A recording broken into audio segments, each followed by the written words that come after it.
우리 한번 옆에 분들하고 한번 이렇게 인사해 봅시다. 잘 오셨습니다.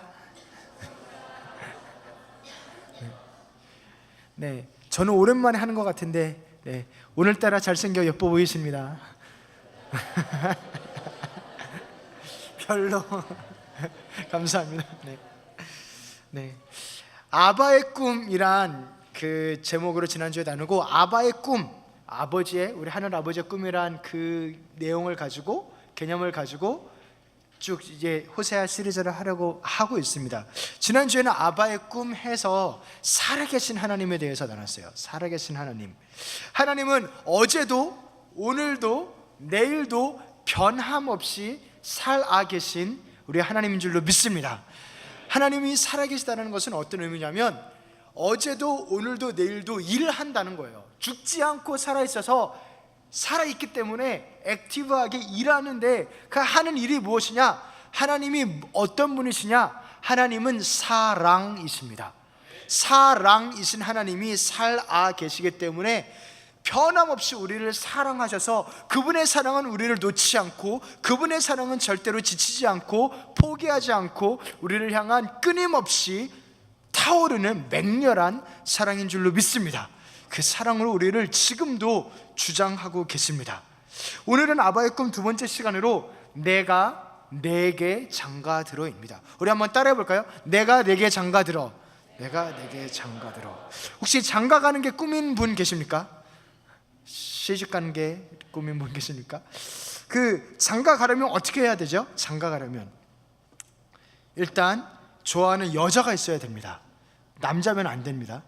여자를 좋아하고 나서, 그리고 진심으로 좋아해야 됩니다. 진심으로 좋아하고 용기 내서 고백하고 마음을 받아줄 때까지 포기하지 않고, 그 과정에서도 내가 진심인지 상대방도 내가 진심인지를 보겠죠.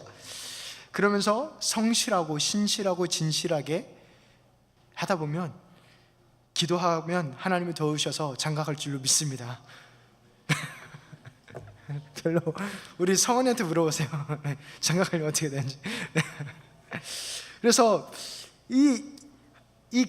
아주 쉽게 이야기했지만 사실 그렇게 좋아하는 사람을 만나기도 쉽지 않고, 그만큼 용기 내서 쉽지 않죠, 사실은. 그러나 이 과정이 얼마나 큰 열정과 정력과 감정과 열심이 드는 일입니까? 장가 간다는 것, 시집 간다는 것이 보통 일이 아닙니다. 하나님도 장가 드는 것에 대해서 하나님의 열심을 다하십니다. 우리 그 장면 호세아 2장 19, 20절 함께 읽겠습니다. 시작. 내가 내게 장가들어 영원히 살되 공의와 정의와 은총과 긍휼이 여김으로 내게 장가들며 진실함으로 내게 장가들리니 내가 여호와를 알리라. 아멘. 내가 너에게 장가들어, 이거를 몇 번 말씀하세요. 이게 아버지의 꿈입니다. 아버지의 열심이 하나님이 우리에게 장가드는 것에 있습니다. 이 꿈과 이 열심에 대해서 오늘 한 번 더 알아보려 합니다. 하나님께서 우리에게 장가 드신다는 것은 어떤 의미일까요? 하나님이 우리와 결혼한다는 것은 도대체 어떤 의미일까요? 결혼은 친구 간의 우정, 혹은 결혼하기 전에 연인과의 그런 연애와 다르지요. 결혼에 갖는 퀄리티와 연애나 우정하고는 전혀 다릅니다. 눈에 보이지 않는 하나님을 어떻게 알 수 있을까요? 어떻게 설명할까요? 만약에 개미가 있어요. 개미가 친구 개미한테 인간을 설명한다, 한번 생각해 봅시다. 그 설명이 과연 옳은 설명일까요? 개미가 인간을 알 수가 있을까요? 우리가 피조물인 우리가 창조주인 하나님을 설명한다고 하는 것 자체가 사실 넌센스입니다. 알 수가 없지요. 어떻게 설명하겠어요? 그나마 하나님의 형상으로 만들어진 인간, 그리고 인간으로 오신 하나님 예수 그리스도를 보면서 하나님이 어떤 분인지 조금이나마 알 수 있는 것입니다. 마찬가지로 하나님의 사랑을 어떻게 설명할 수 있을까요? 하나님의 사랑, 개미가 인간이 하는 사랑을 설명할 수 있을까요? 하나님의 사랑도 마찬가지로 일단 설명할 수 없습니다. 어떻게 알겠습니까? 하나님의 사랑을 우리가 어떻게 알겠습니까? 그나마 하나님께서 자기 아들을 주셔서 십자가에 돌아가신 그 희생과 용서를 보면서 하나님이 하는 사랑은 이런 것이구나 라는 걸 조금이나마 알 수 있는 것입니다. 그러면 마찬가지로 세 번째로 하나님이 우리와 맺기를 원하시는 관계는 무엇일까요? 하나님은 도대체 창조주이시면서 피조물인 우리랑 어떠한 관계를 맺고 싶어 하실까요? 기본적인 대답은 모른다입니다. 어떻게 알겠습니까? 하나님의 속을. 그러나 알 수 있는 힌트가 있으니 그것이 결혼이란 제도란 거예요. 하나님은 내가 내게 장가들어 라는 말씀을 몇 번 하시고 너가 내 신부다 라고 몇 번 말씀하십니다. 그렇게 결혼이 정말 중요한 개념인 거예요. 하나님이 우리와 맺고 싶어하는 관계를 결혼이란 제도를 통해서 하나님은 설명하십니다. 그러면 결혼에 있어서 가장 중요한 단어들은 뭐가 있을까요? 내가 결혼할 때 정말 중요한 단어가 뭘까요? 외모, 집, 프로포즈, 다이아의 크기, 뭐 그런 건가요? 정말 중요한 단어가 무엇일까요? 우리 아침에 우리 청년들하고 나누니까 오래 참음이 결혼에 가장 중요하답니다.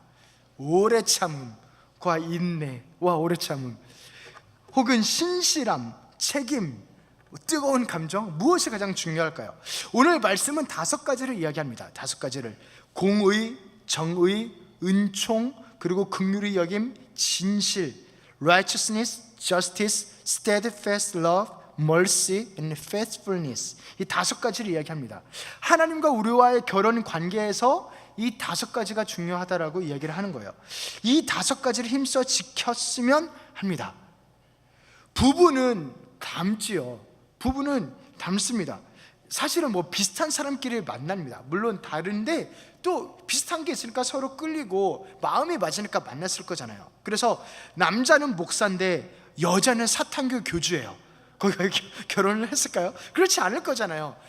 남자는 신천지인데 여자는 독실한 크리스천이에요. 그럼 안 될 거잖아요. 그러니까 뭔가 맞는 부분이 있으니까 만나서 같이 사는 건데, 우리하고 하나님하고 맞는 부분이어야 되는 그 가치가 뭐냐면 이 5개라는 것입니다. 5개. 우리 그 서로 살려면 성격도 중요하게 여기는 것도 반드시 지켜야 하는 가치도 꿈꾸는 미래도 같아야 할 텐데, 하나님께 중요한 이 단어들이 우리들에게도 중요했으면 하는 것입니다.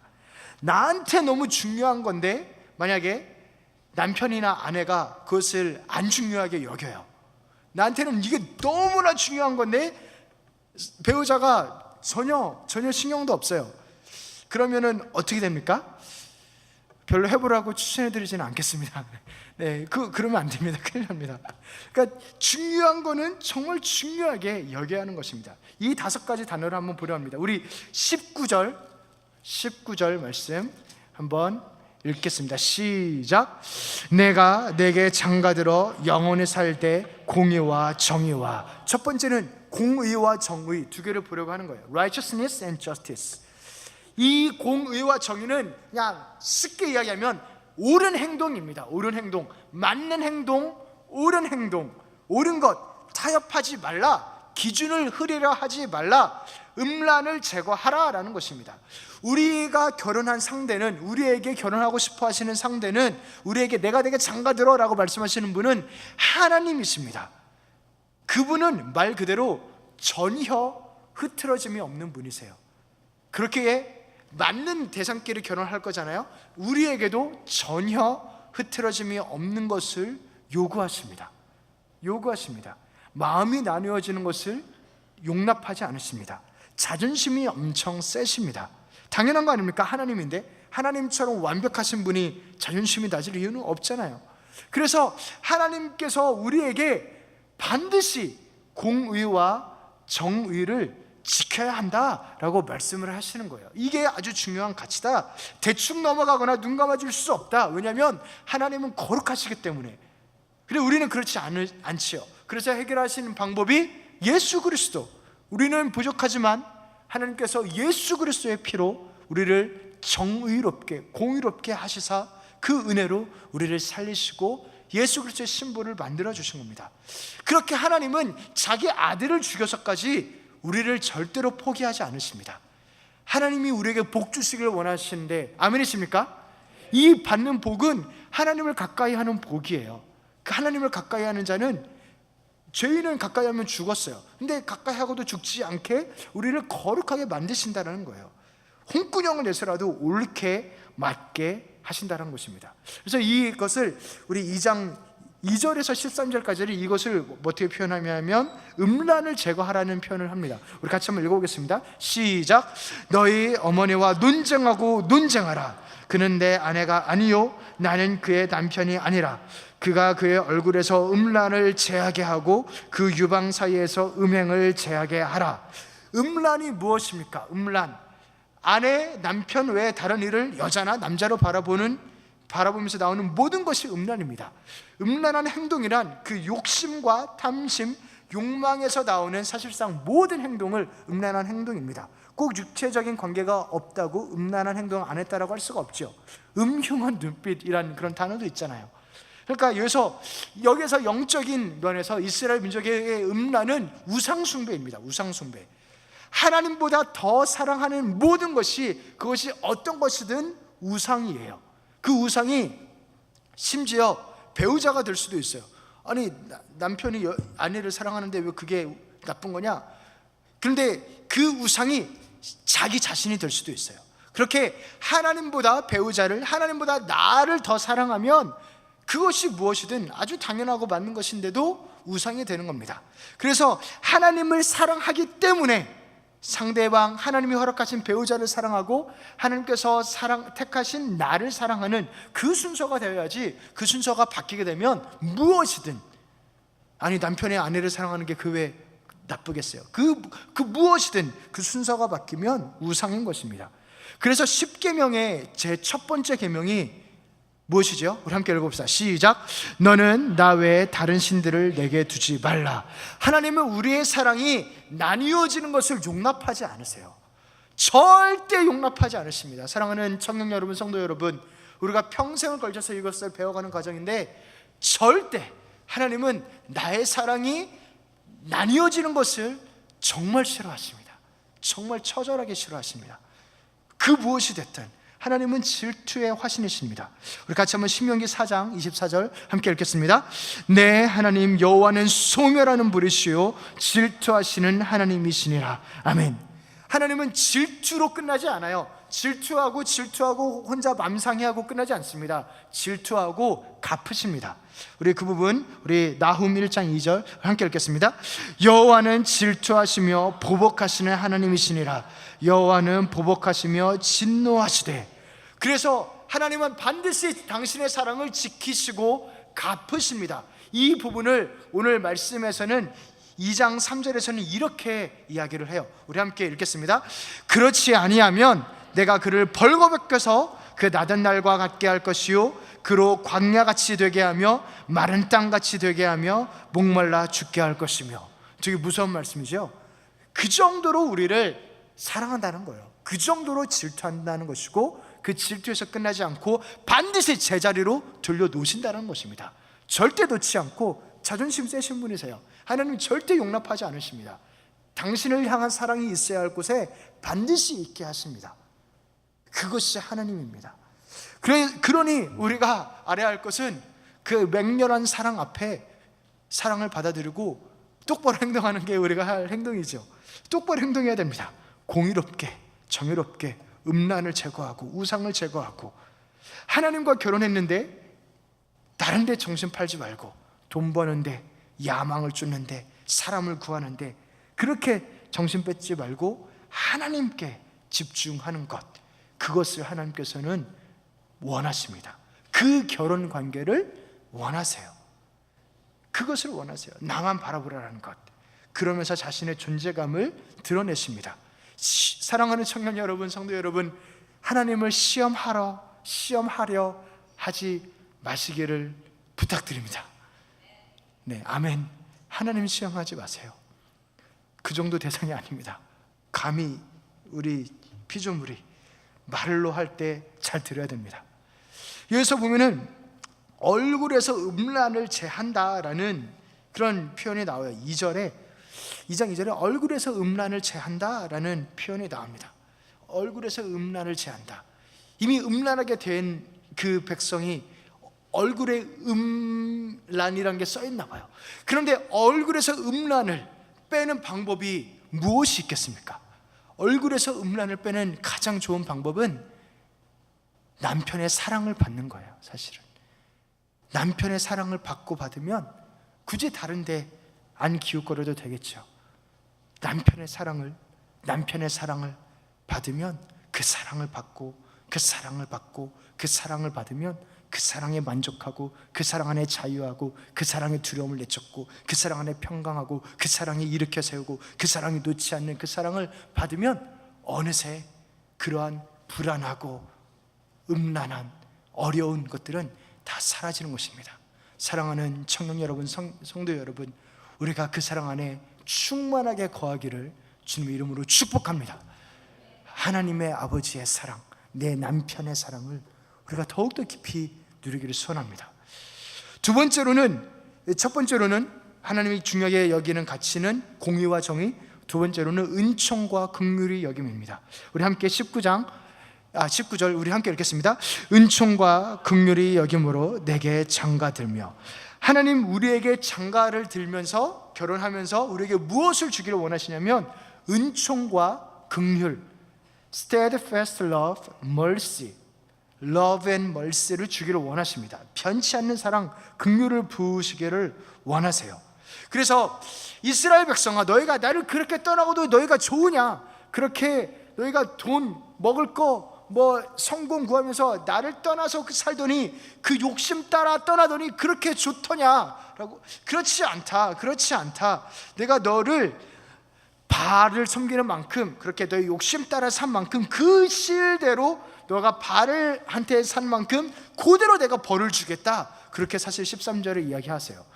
그 정도로 하나님이 안타까워하시는 겁니다. 그 다음에 하시는 14절의 말씀이 무엇이냐면, 우리 함께 읽어보겠습니다. 시작. 그러므로 보라, 내가 그를 타일러 거친 들로 데리고 가서 말로 위로하고, 내가 너를 벌 주겠다 하고 거친 들로 데려가신대요. 광야. 혹시 광야에 계신 분 계십니까? 광야의 길을 걷고 계신 분 계십니까? 광야. 고독이란 곳, 외로운 곳, 실패의 자리. 그런데 이 광야는 사실은 축복의 자리입니다. 할렐루야, 아멘. 몇 가지를 말씀드려 그래요. 광야가 왜 축복인가? 진짜 광야에 있는 분 계세요? 사실 저는 올해 초에 광야로 나와라 나랑 놀자라는 정말 하나님의 뚜렷한 음성을 들었어요. 그 음성을 들을 때는 광야? 나 지금 좋은데 왜 광야예요? 어디 광야를 찾아야 되나, 내가 찾아가야 되나 그랬었는데, 앞으로 사랑하는 청년 여러분, 하나님이 혹시 그런 말씀하시면, 잘 모르겠으면 그냥 가만히 계시면 됩니다. 네, 최대한 광야가 늦게 올 때까지 늦게 오길 기다리며. 광야는 모를 수가 없지요. 광야는 모를 수가 없습니다. 광야는 헷갈릴 수가 없습니다. 정말 엎드리지 않고서는 감당할 수 없는 그런 광야 길이 있습니다. 그래서 이 광야 이야기를 친구한테 하니까 그렇게 이야기하더라고요. Welcome to 광야. 거긴 그 말은 저도 할 수 있을 것 같아요. Welcome to 광야. 오케이. 근데 광야에는 하나님만 계셔. 그렇게 이야기하더라고요. 맞습니다. 광야에는 모든 리소스들이 다 차단되고 정말 하나님만 바라볼 수밖에 없는, 하나님만 기댈 수밖에 없도록 코너에 모른 게 그게 광야겠지요. 그래서 그늘 하나 없고 기댈 것 하나 없는 광야에는 하나님만 계십니다. 하나님밖에 없습니다. 의지하고 울부짖을 수 있는 분은 하늘 위에 주님밖에 내가 사모할 자 없고 땅에서는 주님밖에 내가 사모할 자 없더라고 삶으로 배우는 곳이 광야입니다. 그래서 이 광야는 사실 광야가 값지는 이유는, 광야에서 우리는 비로소 무엇이 가장 중요한지를 보게 됩니다. 무엇이 가장 중요한지를 보게 돼요. 사막을 건너는 자가 가지고 가는 준비물이 뭘까요? 저는 렘브란트 되게 좋아하는데, 렘브란트의 진화가 있어요. 정말 비싼. 이거 너무 좋아하고 너무 소중히 여긴다고 내가 사막을 건너면서 그 탕자의 귀한 그 명화를 제가 가지고 갈까요?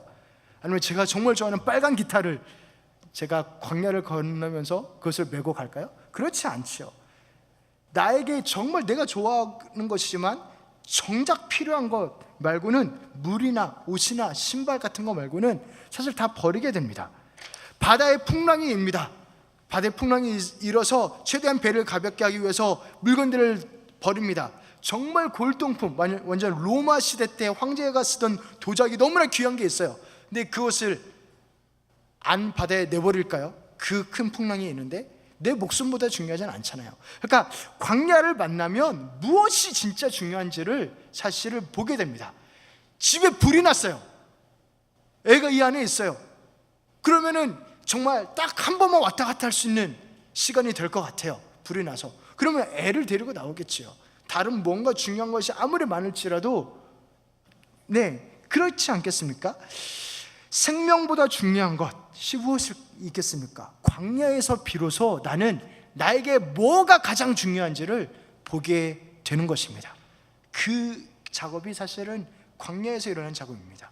그리고 광야는 하나님의 위로를 받는 자리예요. 오늘 말씀에 그렇게 나와요. 하나님이 광야에서 위로를 주신다고. 우리 같이 한번 14절 다시 한번 읽겠습니다. 시작. 그러므로 보라, 내가 그를 타일러 거친 들로 데리고 가서 말로 위로하고. 사실 하나님의 말은 위로의 말씀이에요. 능력의 말씀이고 소망의 말씀이에요. 내가 너희를 향한 나의 생각을 내가 안 하니 곧 미래의 장래의 희망을 소망을 주려 함이라. 하나님의 말씀은 위로와 능력의 말씀이에요. 근데 이제까지 왜 위로를 못 받았을까요? 말씀을 못 들어서 그래요. 하도 주변에 뭐가 시끄럽게 하는 게 많고 내가 귀를 기울이는 게 많아서 그 말씀을 못 들으니까 위로를 못 받았던 거예요. 광야에 나아가면 비로소 말씀이 들립니다. 사실 그거 말씀 듣게 하려고 광야로 나아가는 것이거든요. 그래서 사실 저의 평생의 소원 중에 하나가 은하수 보신 분 혹시 계세요? 저는 못 봤어요. 그래서 은하수 사진으로는 봤는데 뭐 어디 사막에 가면 어디 진짜 불빛 없는 데 가면 은하수가 보인다 그래요. 그래서 저는 정말 그게 평생의 소원 중에 하나예요. 은하수를 보는 게.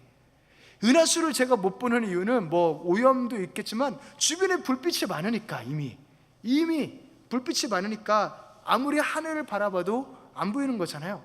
광야는 그런 불빛조차 없는 곳입니다. 홀로 있고 하늘엔 그냥 별만 수두룩하고 나 홀로 있는 곳이 광야입니다. 그렇게 광야를 가야만 비로소 하나님의 말씀이 들리는데 그 말씀은 우리를 위로하는 말씀인 줄로 믿습니다. 하나님 우리 위로하고 싶어 하세요. 정말 위로하고 싶어 하세요. 그 위로를 받기 원하신다면 하나님 말씀에 우리가 귀를 기울여야 합니다. 말로 위로하고. 하나님이 우리를 보복하고 아프게 하는 게 하나님의 뜻이 아닙니다. 돌아오라, 다시 나에게 속하라, 주님께 돌아와 그 품에 안겨라 라고 하시는 것이 하나님의 말씀입니다. 그 눈물을 안다, 내가 너와 함께 한다, 모두 안다 하시는, 떠나지 않는다 하시는 그 말씀을, 그 위로를 우리가 이 시간에 듣기를 소원합니다. 우리 15절 말씀 함께 읽겠습니다. 거기서 비로소 그의 포도원을 그에게 주고 아굴 골짜기로 소망의 문을 삼아주리니 그가 거기서 응대하기를 어렸을 때와 애굽 땅에서 올라오던 날과 같이 하리라. 거기서 비로소, 광야에서 비로소 그에게 포도원을 준대요. 그 전에는 여기 2장 5절에서는 막 뭐 구하는 게 많아요. 이것도 구하고 저것도 구하고 삶, 뭐 의복, 내게 필요한 것들, 욕심이 되게 많습니다. 욕심 때문에 이렇게 다른 것을 쫓아나갔지요. 그런데 사실은 다 얻지 못했습니다. 근데 이 광야에서 하나님이 약속하시는 것이 무엇이냐면 포도원을 준대요. vineyard. 그러니까 포도만 주는 게 아니라 포도원, 그 source까지 주신다라는 거예요. 그렇게 내가 너를 책임져 주겠다. 광야로 나와라. 나랑 있자. 내가 선물을 주는데 그냥 하루의 선물이 아니라 모든 것을 공급하는 것을 주시겠다는 것이 하나님의 마음입니다. 내가 줄 거야. 내가 책임질 거야. 내가 남편인데 왜 안 그러겠어? 너 욕심 부리지 않아도 돼. 너 그렇게 방황하지 않아도 돼 라는 것입니다. 그리고 또한 아굴 골짜기로 소망의 문을 삼아주리니. 아굴 골짜기는 여호수아에 나와요. 이스라엘 민족이 애굽에서 출애굽해서 하나님의 은혜로 홍해를 쫙 가운데를 건너고 이제 광야 40년 길을 건너면서 아주 멋진 전투를 치릅니다. 아주 유명한 성을 무너뜨려요. 그 성이 뭐죠? 여리고. 감사합니다. 여리고. 그 성을 무너뜨려요. 7바퀴를 돌라고 하는 그 말씀에 순종해서 소리쳤을 때 여리고 성이 무너집니다. 그 당시 세상에서 가장 강한 성이었는데 무너져 버려요. 그러고 나서 있었던 또 다른 전투가 무엇이냐면 아이성 전투예요. 아이라는 말처럼 되게 작은 성이에요. 그래서 여리고 성은 이스라엘 민족의 10배나도 더 넘는 그런 아주 튼튼한 성이었다면, 어려운 성이었다면 아이성은 10분의 1도 안 되는 되게 작은 성이었어요. 이 아이성을 치는데 이겼을까요? 졌을까요? 졌어요. 네, 이겼으면 이렇게 안 물었겠죠. 졌어요. 왜 졌나 보니까 하나님께서 여리고 성을 치고 나서 그 안에 물건을 취하지 말라 했어요. 근데 누군가가 말을 안 들은 거예요. 누군가가. 그래서 족속, 지파, 집안, 가족 이렇게 제비 뽑습니다. 12지파 중에 누구, 어느 지파, 그 중에 어느 집안, 그 중에 어느 가족 이렇게 뽑으니까 아간이라는 사람이 나온 거예요. 물어보니까 실제로 은과 금과 옷을 훔쳐서 땅에다 감췄대요. 그 소식을 듣고 이 아간을 어느 장소에 데려가서 돌로 쳐서 죽입니다. 그곳을 아골골짜기라 그래요. 이 아골골짜기가 이야기하는 것은 거룩입니다. 거룩. 하나님은 우리가 거룩하기를 원하세요. 우리가 하나님만 바라보기를 원하세요. 아주 쉽게 이야기하면 말 잘 듣기를 원하세요. 왜냐하면 하나님 말을 듣는 게 가장 행복하니까. 하나님이 다 책임질 건데 왜 너 욕심내냐라는 것입니다. 그리고 이 거룩한 전쟁 앞에 거룩해야 되지 않겠느냐, 내가 거룩하니 너희도 거룩해라, 그것을 이야기합니다. 그러나 또한 이 아굴 골짜기는 참 절망과 슬픔의 자리이기도 하죠. 우리가 그렇게 욕심내는 우리의 탐욕이 드러난 자리이기도 하고 눈물과 아픔이 있는 자리이기도 합니다. 그런데 그 장면, 우리 여호수아 7장 26절 우리 함께 읽겠습니다. 시작. 그 위에 돌목을 쌓았더니 오늘까지 있더라. 여호와께서 그 맹렬한 진노를 그치시니 그러므로 그곳 이름을 오늘까지 아골골짜기라 부르더라. 숨겨진 죄악을 가만두지 않으십니다. 드러내고 고치십니다. 아프지요? 근데 이게 실패의 연속입니까? 아닙니다. 이 드러내고 고치는 것이 사실은 은혜입니다. 숨겨진 죄가 무엇인지 봐라. 너의 욕심이 뭔지 봐라. 내 안에 숨겨진 것들을, 암세포 덩어리들을 드러내서 수술하십니다. 그래서 이 아골 골짜기가 곧 소망의 문이라는 거예요. 정결하게 되었으니, 정결하신 하나님께 갈 수 있게 되었으니, 그때 애굽에서 나올 때의 그 행복을, 그 기쁨과 그 구원을 누리게 하신다고 합니다. 이것이 하나님이 우리에게 주기 원하는 긍휼과 은총입니다. 마지막 퀄리티, 우리 마지막으로는 진실인데, 진실. 우리 호세아서 2장 20절 함께 읽겠습니다. 시작. 진실함으로 내게 장가 들리니 내가 여호와를 알리라. 아멘. 진실함으로 내게 장가 들리니, 진실. 하나님은 진실하시고 신실하시다라는 것입니다. 이것이 얼마나 다행인지 몰라요. 하나님이 나를 향한 사랑이 변할까요? 안 변할까요? 안 변해요. 진실하고 신실하시기 때문에. 사람은 변해도 사랑이 어떻게 변하니? 그런 대사도 있잖아요. 그러니까 사람은 변할 수 있어도 하나님의 사랑은 변하지 않습니다. 사람은 흔들릴 수 있어도 하나님의 사랑은 흔들리지 않습니다. 이것이 우리의 소망입니다. 하나님이 이렇게 진실하신 이유가 무엇일까요? 우리 호세아 2장 23절 함께 읽겠습니다. 시작. 2장 23절입니다. 시작. 내가 나를 위하여 그를 이 땅에 심고. 네, 이 말이에요. 내가 나를 위하여, 하나님을 위하여, 하나님 자존심을 걸고 하나님이기 때문에 당신이 일을 하신다는 거예요. 여호와 스스로 있는 자는 무슨 뜻이냐면 나는 나다라는 뜻인데, 나는 나 자신이 아닐 수 없다, 나는 하나님이 아닐 수 없다라는 뜻입니다. 우리의 인간은 무엇을 하다가 포기하고 변질되고 타락하고 변하기도 하지만 주님은 주님이 아닐 수 없다, 변할 수가 없다. 그래서 살아계신 하나님은 사랑을 절대로 포기할 수 없기에 항상 우리를 사랑하시는 분인 것처럼 그가 그의 이름에 걸맞게 행동하시기 때문에, 그의 이름을 위하여 행동하시기 때문에 절대로 그의 사랑은 진실하고 신실하고 변치 않고 포기하지 않고 놓지 않고 능력 있고 맹렬하며 그러나 온유하며 그러나 친절하며 하나님의 속성을 절대로 놓지 않기 때문에 그 사랑은 너무나 위대한 우리를 향한 사랑입니다. 그 하나님의 그 사랑으로 우리를 너는 내 백성이 아니라고 한 자리에서 내 백성이라 부르고 내 하나님이라 부르게 하겠다고 합니다. 사랑하는 청년 여러분, 성도 여러분, 이 5가지 무엇이죠? 공의와 정의, 은총과 긍휼과 진실, 이것을 우리에게 원하세요. 이 퀄리티를 주님이 원하십니다. 우리 다시 한번 우리 14, 15절 말씀 같이 한번 그 19, 20절 우리 성경을 보고 앞에 안 뜹니다. 19, 20절 같이 한번 읽읍시다. 시작. 내가 내게 장가들어 영원히 살되 공의와 정의와 은총과 긍휼이 여김으로 내게 장가들며 진실함으로 내게 장가들리니 내가 여호와를 알리라. 아멘. 장가드는 것의 목적은 여호와를 아는 것이에요. 할렐루야. 하나님이 우리와 결혼하기를 원하는 그 궁극적인 목적은, 이 5가지 퀄리티를 지키는 목적은 우리가 여호와를 알았으면 하는 것이에요.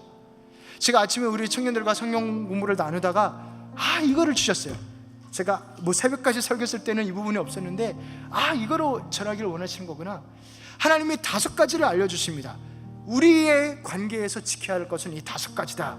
그것을 꼭 지켜라 라고 말씀하시는데, 그보다 더 하나님이 원하는 게 있었어요. 그것이 무엇이냐면 가장 중요한, 이 관계에서 가장 중요한 것은 무엇이냐면 상대방이라는 것, 하나님이라는 것. 제가 제 아내와의 결혼에서 중요한 무언가가 있을 거잖아요. 중요하게 지켜야 될 무언가. 근데 그 지켜야 될 무언가보다 더 중요한 것은 제 아내입니다. 제 배우자입니다. 그게 여호와를 알아라, 여호와를 알리라 라는 뜻이에요. 너가 이것을 지키다 보면, 내가 내게 장가들어서 이렇게 하면 결국 너는 여호와를 알 것이다. 목적은 하나님을 더 아는 거예요. 우리가 하나님을 더 사랑하는 거예요. 하나님께 더 가까워지는 거예요. 하나님을 찾으라는 겁니다. 하나님을 주고 싶다라는 겁니다. 하나님을 누리라는 것입니다. 실질적으로 누릴 수 있다라는 것입니다. 내가 전부다. 나를 알라. 내가 가장 중요한 가치다. 내가 너의 것이다. 너는 나의 것이다. 내게 속하라. 그 음성을 들으십니까? 그 음성에 응답하기를 소원합니다. 하나님은 자기 자신을 주시고 싶어 하시고 실제로 주셨지요. 예수 그리스도 독생자를 통해서. 그 사랑을, 제발 그 사랑을 우리가 더욱더 알기를 소원합니다. 십자가 사랑. 나를 위해 죽고 나를 위해 다시 살고 나를 위해 보좌에 앉으시고 우리도 보좌에 함께 앉히시다 성령을 보내셔서 이 땅에 당신의 이름으로 살게 하시는 그 사랑, 우리가 그 사랑을 더욱더 누리기를 소원합니다. 우리가 내게 장가들기 원하시는 그 하나님의 사랑을 더욱더 알기를 소원합니다. 우리가 더욱더 힘써 여호와를 알기를 소원합니다. 살면서 아는 것, 지식으로 아는 것이 아닌 경험하면서 기도 응답으로, 그리고 그 간절한 마음을 성경을 읽음으로, 이 연예 편지를 읽음으로 그렇게 알아가며 그분을 더욱더 사랑하며 어제보다 오늘 주님을 더욱더 사랑하고 어제보다 오늘 주님을 더욱더 닮아가시는 그 사랑을 누리시는 우리 귀한 청년들, 성도님들 되시기를 주님의 이름으로 축원합니다.